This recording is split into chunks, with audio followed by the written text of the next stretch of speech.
মেলাও যেরকম কষ্ট মোটামুটি কষ্ট, তাই না? স্বাভাবিক অবস্থা বাজার কমিটি এটা কনসিডার করে দেবো কত বুঝলেন না, কারণ হ্যাঁ গুটাইতে কিন্তু হ্যাঁ গুটাই দিলে পড়াতে 11টাতে গুটাই দিব, এটা তাহলে 12:30 আঙ্কেল আপনারা কতটুকু টাইম ছাড়ছেন আপনারা দোকান বন্ধ করার জন্য? 12টা টাইম আছে, 12টা একবার কারেক্ট টাইম আছে। যদি এটাই কোনো সময় এদিকে দিক 10 মিনিট 15 মিনিট আধা ঘন্টা এদিকে দিক হয়ে যাবে। আপনি দোকানদার বাজার কমিটিতে আছেন, আপনার নাম? প্রবীর দেবনাথ। আজকে বাজারে দুর্গা মণ্ডপের এখানে বাজার কমিটি এবং শৈলেঙ্কা থানার পুলিশ প্রশাসন দুটাই মিলে আজকে মিটিং করছে যে কীভাবে আবার ভালোভাবে চলবে বাজারটা, কীভাবে করোনাকে ঠকিয়ে রাখা যায়। সেই জন্য তারা সামাজিক দূরত্ব বজায় রেখে একটা মিটিং করছেন। এখানে মিটিং করা হচ্ছে বাজার কমিটি এবং শৈলেঙ্কা থানার কর্তৃপক্ষ নিয়ে বাজার মিটিং চলছে।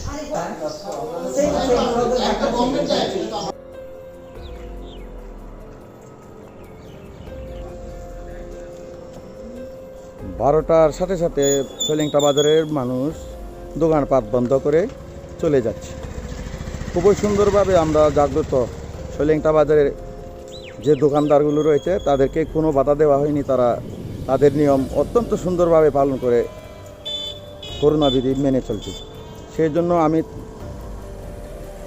শুধুমাত্র আজকে শৈলেঙ্কা বাজারের দৃশ্য দেখাচ্ছি, তাদের দায়িত্ব তারা পালন করছে একদম সুন্দর অবস্থা। আমরা খুবই এই বিধি মেনে চলছে, যার কারণে পুলিশ প্রশাসনেরও কোনো কষ্ট পেতে হচ্ছে না। দেখা যাক তারপর ঘণ্টাখানেকের পরে আবার দেখব কীভাবে চলে। 12টার সময়ের আগে দোকান বন্ধ করে যার বাড়িতে চলে গেছে। দেখতে থাকুন আপনারা আমাদের শৈলেঙ্কা বাজারের চিত্র। স্যার আজকে এখানে কি এর মিটিং করছেন আপনারা? আমরা গভর্নমেন্ট থেকে যে কোভিড-19 যে গাইডলাইন ইস্যু করা হয়েছে, এই ব্যাপারে আমরা বাজার কমিটির সঙ্গে আজকে আমরা এখানে একটা মিটিংয়ে বসি। আচ্ছা, যেমন কোভিড গাইডলাইন পালন করতে শুধু পুলিশের প্রশাসন এবং সিভিল অ্যাডমিনিস্ট্রেশনের ব্যাপার না, এটা সবারই সহযোগিতা করতে হবে। বাজার কমিটি তারা সহযোগিতা দরকার এবং যে গাইডলাইন গভর্নমেন্ট থেকে ইস্যু করা হয়েছে এটা জাস্ট আমরা আজকে বাজার কমিটির সঙ্গে আমরা একটা যাতে তারা পালন করে এটা নিয়ে আজকে আমরা এখানে বলছি বাজারের মাধ্যমে। ধন্যবাদ স্যার। আবার যে আগে কয়েকদিন যে গেছে লকডাউন 12টার পরে আপনার কোনো অসুবিধা হয়েছে নি? মানে দোকানদারগুলো তারা কোটাশনে পালন করে ঠিক করে না, কোনো ঝামেলা নেই? কোনো ঝামেলা হয়নি, যেহেতু বাজার কমিটির সঙ্গে আমরা এর আগে আমরা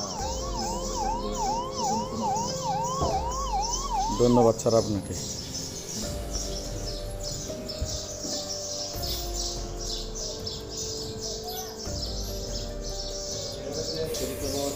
মিল্ক, ফিশ, অ্যানিমেল ফিড এইসব দোকান খোলা থাকবো, বাকি দোকানগুলো সব বন্ধ থাকবে। তখন স্যার গুরুত্বপূর্ণ যখন বিশেষ করে যে খোলা কোন দোকানটি খোলা থাকবে একটু? গ্রোসারি, ভেজিটেবলস, মিল্ক, তারপরে মাছের দোকান, পশুর খাওয়ান খাদ্য এইসব দোকান বিশেষ করে খোলা থাকবো 6টা থেকে 12টা পর্যন্ত। তো বাকি দোকানগুলো সব বন্ধ থাকবে।